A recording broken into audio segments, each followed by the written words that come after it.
जब किसी क्राइम को रचने के लिए कुछ खास बड़ी वजह ना हो और ऐसे ही अचानक एक क्राइम को अंजाम दे दिया जाए जो बेरहमी की सारी हदों को पार करके रख देता है, तो एकदम सनसनी फैलना ये तो बहुत ही नॉर्मल बात हो जाती है। सोचिए, दिल्ली में एक बच्चा अपनी माँ का मर्डर कर देता है। 4 दिन तक वो अपनी माँ की डेड बॉडी के साथ रहता है और 5वें दिन खुद भी दुनिया को छोड़कर चला जाता है। और तो और कुछ दिन पहले की ही बात है, एक औरत अपने ही 4 साल के बच्चे का गला घोट देती है। आखिरकार ये हमारे समाज में हो क्या रहा है, ये समझ में नहीं आता। लोग सिर्फ अपने छोटे से फायदे के लिए दूसरों का बड़े से बड़ा नुकसान करने में भी बिल्कुल नहीं हिचकिचाते। पता नहीं आज के टाइम पे लोगों की मेंटालिटी कैसी हो चुकी है। और इसके बाद मुस्लिम के साथ ही इतना घटिया व्यवहार कर रहा है। आपने कल की स्टोरी में ये देख ही लिया होगा कि कैसे कैसे लोग इस दुनिया में भरे पड़े हैं। ये जाति विवाद को लेकर, जाति विवाद भी चलो ठीक है,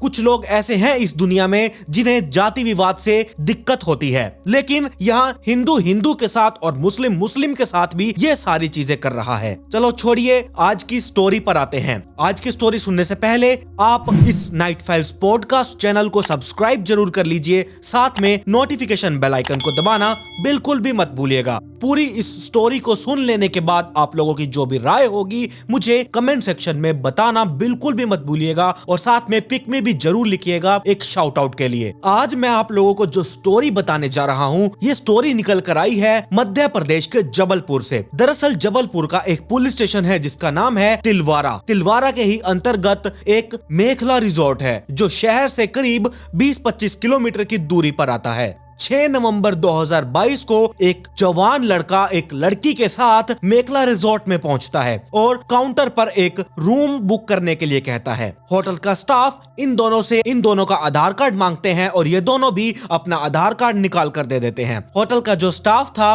उन्होंने रूम नंबर 5 की उन्हें चाबी दे दी कि आप लोगों का ये 5 नंबर रूम है, आप यहाँ पर जाकर ठहर सकते हैं। ये दोनों लड़का और लड़की उस रूम में चले जाते हैं। आधार कार्ड के मुताबिक उसमें लड़के का नाम अभिजीत था जिसकी उम्र 29 साल की थी और लड़की का नाम राखी मिश्रा और उसकी उम्र करीब 21 साल के आसपास की थी। राखी और अभिजीत कुछ देर तक यहाँ रूम में रहते हैं। उसके बाद ये दोनों होटल से निकलकर घूमने के लिए चले जाते हैं। शाम को अभिजीत तो रिजॉर्ट पर वापस आ जाता है, लेकिन जो यहाँ राखी थी वो वापस नहीं आई। अगले दिन 7 नवंबर को राखी भी उस मेखला रिजॉर्ट में वापस आ चुकी थी और अभिजीत के साथ रहने लग जाती है। इसके बाद ये दोनों कुछ खाने पीने का सामान ऑर्डर करते हैं। खाना खाकर ये रूम में ही आराम कर रहे थे। शाम को फिर से अभिजीत रिजॉर्ट के बाहर निकलता है जबकि राखी रूम में ही मौजूद थी। टाइम ऐसे ही गुजरता रहा, लेकिन अभिजीत वापस उस रिजॉर्ट में ही नहीं आया। अगले दिन दोपहर तक राखी ना तो कुछ ऑर्डर करती है और ना ही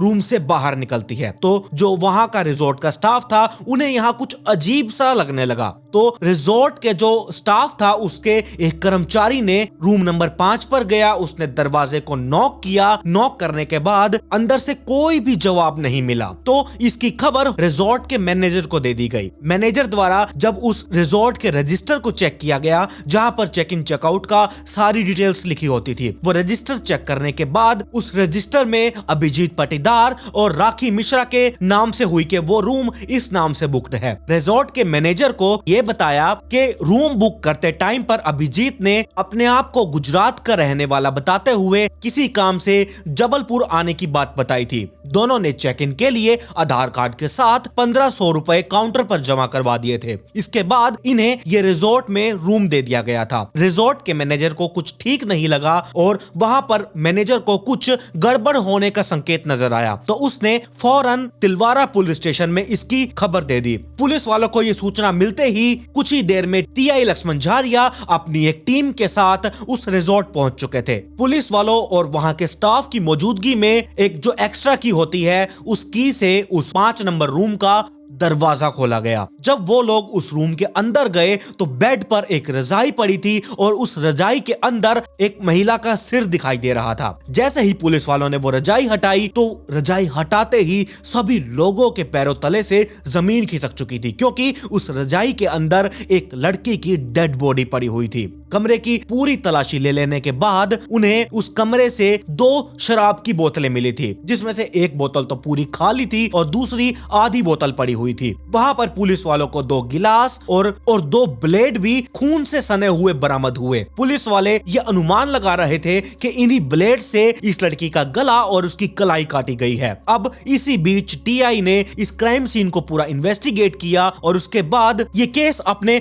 दूसरे ऑफिसर्स को सौंप दिया था। और ऐसे ही वहां पर जो फोरेंसिक टीम थी उसे भी तुरंत बुला लिया गया। फोरेंसिक टीम के दौरान रूम नंबर 5 की बारीकी से इन्वेस्टिगेट की गई और वहां पर मिले कांच के गिलास, बोतल और ब्लेड्स पर से फिंगरप्रिंट्स को कैच कर लिया गया। पुलिस टीम ने जब होटल के स्टाफ से पूछताछ की तब उन्हें स्टाफ द्वारा पूरा जो ये मामला था इन्हें डिटेल में बता दिया गया। पुलिस वाले जब होटल में लगे सीसीटीवी कैमरास की फुटेजेस देखते हैं तब उन्हें सीसीटीवी में जाते हुए ये दोनों साफ नजर आए और आगे भी उस सीसीटीवी में वो साफ नजर आया जो सारा कुछ उस रिजॉर्ट के स्टाफ ने बताया था। आधार कार्ड से ये पता चला कि राखी जबलपुर के वहीं के इलाके की रहने वाली थी।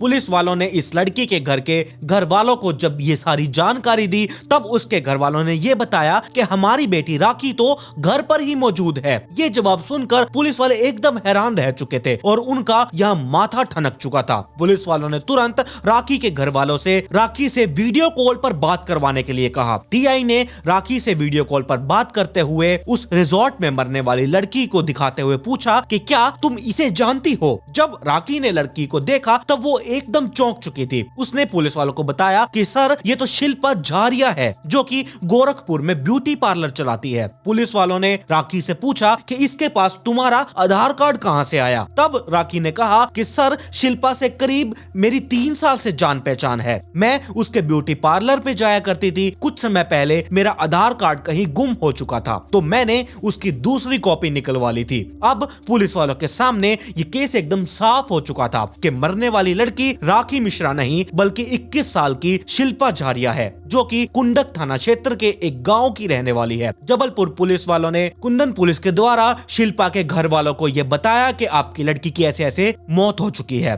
और शिल्पा की डेड बॉडी को मोर्चरी में रखवा दिया गया। खबर मिलने पर शिल्पा के पिता गुलाब झारिया देर रात को तिलवारा पुलिस स्टेशन में पहुंच चुके थे जहां पर पुलिस वाले उन्हें मोर्चरी में लेकर गए और वहां ले जाकर शिल्पा की डेड बॉडी की शिनाख्त शिल्पा के रूप में करवाई गई। शिल्पा की लाश देखकर उसके पिता फूट फूट कर रोने लगे थे। इसी दौरान 12 नवंबर को इस हत्याकांड से जुड़े 2 वीडियो सोशल मीडिया पर वायरल हो चुके थे। एक वीडियो में यह मर्डर करने वाला व्यक्ति रजाई उठाकर खून से लथपथ डेड बॉडी को दिखा रहा था और वहीं दूसरी वीडियो में आरोपी वारदात की वजह बताते हुए अपने एक बिजनेस पार्टनर को शामिल होने की बात कह रहा था। उसका यह कहना था कि शिल्पा मेरे पार्टनर से बार बार पैसों की मांग कर रही थी। उसी के कहने पर मैंने उसे मार दिया है। 11 नवंबर की सुबह वायरल ये जो वीडियो हुई थी ये लड़की बेड पर तड़प रही थी। उसका गला कटा हुआ था और वो अपनी आखिरी सांसें ले रही थी और वो लड़का गुस्से में यही कह रहा था कि बेवफाई नहीं करने का। उसके बाद उसने गाली देते हुए ये कहा कि बेवफाई करने वाले लोगों का हश्र हमेशा ऐसा ही होता है और ऐसा ही होता आएगा। उस वीडियो के बैकग्राउंड में एक पंजाबी सॉन्ग भी चल रहा था। शिल्पा झारिया कुंडम थाना क्षेत्र के बोखा देवी गांव की रहने वाली थी। उसके पिता गुलाब झारिया वहीं पर मेहनत मजदूरी करके अपना जीवन चला रहे थे। एक भाई और 2 बहनों में शिल्पा यहाँ सबसे बड़ी थी। वो जबलपुर आकर पढ़ाई के साथ साथ एक स्पा सेंटर में काम करने लगी थी। ये क्राइम सीन के एक दिन पहले शिल्पा के पिता अपनी बेटी से मिलकर आए थे। उन्हें इस बात का अफसोस हो रहा था कि काश वो अपनी बेटी को साथ में गांव लेकर आ जाते या फिर उसके पास ही रुक जाते तो शायद आज शिल्पा झारिया जिंदा होती। 6 नवंबर को ही उन्होंने अपनी बेटी से पेट में दर्द होने की बात बताई थी और शिल्पा से डॉक्टर को दिखाने के लिए उन्हें जबलपुर बुलाया था। डॉक्टर को दिखाने के बाद वो वापस अपने घर चले गए थे। लाश की पहचान हो जाने के बाद शिल्पा की छोटी बहन ने जब शिल्पा का नंबर ट्राई किया तब उस पर एक लड़के ने बात करते हुए ये कहा कि तेरी बहन को मैंने मार दिया है। ये सुनते ही शिल्पा की छोटी बहन एकदम घबरा चुकी थी। उसने जब दोबारा फोन किया तो वो कॉल दोबारा रिसीव ही नहीं की गई। ये शिल्पा पिछले 3 सालों से जबलपुर में ही रह रही थी। जबलपुर में अपनी गर्लफ्रेंड शिल्पा का मर्डर कर देने के बाद इस मर्डरर ने एक फोटो सोशल मीडिया पर पोस्ट की जिसके कैप्शन में ये लिखा हुआ था, आई लव यू बाबू, हमारी मुलाकात अब यहाँ स्वर्ग में होगी, सॉरी बाबू। इस कांड को अंजाम देने के बाद यह आरोपी बार बार अपना ठिकाना बदलने लगा था। पुलिस वालों ने इस मर्डर को पकड़ने के बाद टोटल 4 टीम्स बनाई और उन सभी को अलग अलग काम दे दिए गए। ये इतना शातिर और इतना चालाक था कि पुलिस वालों के पहुंचने से पहले ही वहां से फरार हो जाया करता था। वो शिल्पा के ही सोशल मीडिया अकाउंट से फोटोज, वीडियोज, ये सारी चीजें शेयर कर रहा था और इस सिम को यूज करने के बजाय वो वाईफाई का यूज कर रहा था। अब तक की जांच से पुलिस वालों को यह पता चला कि शिल्पा के मर्डर में इसका बॉयफ्रेंड अभिजीत पाटीदार का ही हाथ है। अभिजीत के शेयर किए गए एक फोटो में शिल्पा के साथ एक महंगी कार में वो बैठा हुआ है। सीट के पास 500 के नोटों की कई सारी गड्डियां रखी हुई हैं। दोनों के पास कुल्हड़ वाली चाय पड़ी हुई है और साथ में शिल्पा हाथ में बोतल लेकर बैठी हुई है। और शिल्पा ने बाद में ये फोटो पोस्ट की और बाद में माफी भी मांगी और फिर इसने ये फोटो डिलीट भी कर दी थी। अभिजीत लग्जरियस लाइफ जीने का शौकीन था। वो चंडीगढ़, दिल्ली, हिमाचल प्रदेश से होते हुए राजस्थान पहुंच चुका था। 17 नवंबर को राजस्थान में उसने शिल्पा के बैंक अकाउंट से उसके एटीएम कार्ड का यूज करके 20,000 रुपए निकलवा लिए थे। ये सुबह 8 बजे के आसपास की बात है। उसके अकाउंट से पैसे निकलवाने के बाद जबलपुर पुलिस वालों को यह पता चला, तब वो लोग अजमेर पुलिस से संपर्क करते हैं और उसकी और शिल्पा की फोटोज भेज दी जाती है। अभिजीत की फोटो मिलते ही तुरंत पुलिस वाले बिना वक्त गवाए पूरे शहर में नाकाबंदी कर देते हैं। शहर से बाहर जाने वाले रास्तों पर चेक पोस्ट बनाकर गाड़ियों की चेकिंग शुरू कर दी गई थी, जिसके नतीजे में एक बस पर अभिजीत बैठा हुआ दिखाई दे जाता है, जिसमें अजमेर की रूपागंज पुलिस वाले उसे अरेस्ट कर लेते हैं। उससे पूछताछ करने पर वो अपना नाम अभिजीत की बजाय हेमंत भदौड़े बताता है और यही उसका असली नाम था, जबकि अभिजीत के नाम से ही वो जबलपुर में रह रहा था। हेमंत भदौड़े महाराष्ट्र के नासिक के आसपास का रहने वाला था। वो एक शातिर चोर था। उस पर छोटे बड़े कई सारे 32 से 35 के आसपास केस मौजूद थे और पुलिस वालों को खबर मिलते ही जबलपुर पुलिस वाले अजमेर पहुंचे और उसे लेकर वापस जबलपुर आ चुके थे और उसे यहाँ पर कोर्ट में पेश किया गया। पेश करने के बाद उसे 2 दिन की रिमांड मांगी गई। कोर्ट ने इसकी 2 दिन की रिमांड की मंजूरी दे दी और उससे पूछताछ करने का यहाँ अब सिलसिला शुरू हो चुका था। दरअसल नासिक महाराष्ट्र का रहने वाला हेमंत भदौड़े एक शातिर और नामी चोर था। वो बड़ी बड़ी चोरियों को अंजाम दे चुका था। उस पर कई पुलिस स्टेशंस में मुकदमे भी दर्ज थे और इसका पटना में शक्कर का बिजनेस था। हर एक जगह का यानी कि घाट घाट का पानी पी लेने के बाद 29 साल का हेमंत रंगीन मिजाज का आदमी था। जवान और खूबसूरत लड़कियों को ये जल्दी ही फिसल जाया करता था। नई नई लड़कियों के साथ मौज मस्ती करना उसकी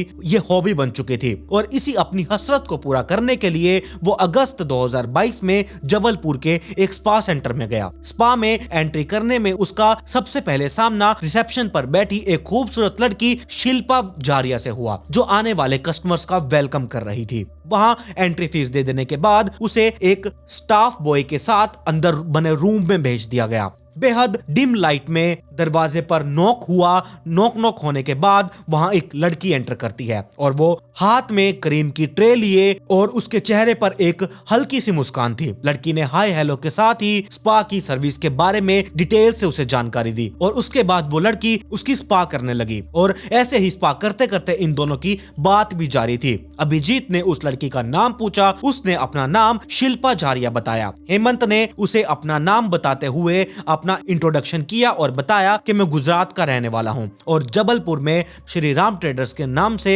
एक शॉप चला रहा हूं, जो कि किरियाने का एक थोक व्यापारी है। पहली ही मुलाकात में शिल्पा अभिजीत से इतनी ज्यादा इंप्रेस्ड हो चुकी थी कि उसने आगे भी मसाज के लिए आने के लिए कहा और हेमंत के मांगने पर शिल्पा जारिया ने अपना मोबाइल नंबर तक भी उसे दे दिया था। अभिजीत के रहन सहन और पहनावे को देखकर शिल्पा उसकी दीवानी सी हो चुकी थी। इसके बाद तो दोनों की मुलाकातें अक्सर यहाँ बढ़ने लगी थी। दोनों अब यहाँ बेहद करीब आ चुके थे। शिल्पा एक सामान्य किसान की बेटी थी। उसे जब हेमंत का प्यार मिलने लगा तब उसे मानो एकदम से पंख से लग चुके थे। हेमंत ने बिहार के पटना में जितेंद्र कुमार को अपना बिजनेस पार्टनर बनाया हुआ था। हेमंत शिल्पा को लेकर पटना गया और वहां पर दोनों ने एक साथ काफी टाइम बिताया। हेमंत के पिता राजेंद्र भी कुछ टाइम पहले उनकी मौत हो चुकी थी और घर में उसकी माँ और एक बहन थी। बचपन से ही हेमंत बुरी संगति में पड़ चुका था, जिसकी वजह से वो चोरी, ठगी इन सभी में माहिर हो चुका था। इसकी हरकतों से इसकी माँ और इसकी बहन हमेशा ही परेशान रहा करते थे। धीरे धीरे हेमंत ने अपने घर पर रहना भी कम कर दिया था। अभिजीत पाटेदार उर्फ हेमंत भदौड़े शिल्पा से प्यार करने लगा था और उससे शादी करना चाहता था। इसी दौरान एक दिन अचानक किसी तरह शिल्पा का मोबाइल फोन हेमंत के हाथ में लग चुका था और जब उसने शिल्पा के मोबाइल फोन में दूसरे आदमियों के साथ उसकी कई तस्वीरें और कई अलग अलग लड़कों के मर्दों के नंबर देखे तब वो एकदम भड़क चुका था। ये बात उसके दिल में घर सी कर चुकी थी। उसे ये बर्दाश्त ही नहीं हो रहा था कि शिल्पा के उसके अलावा भी कई लड़कों के साथ दोस्ती है।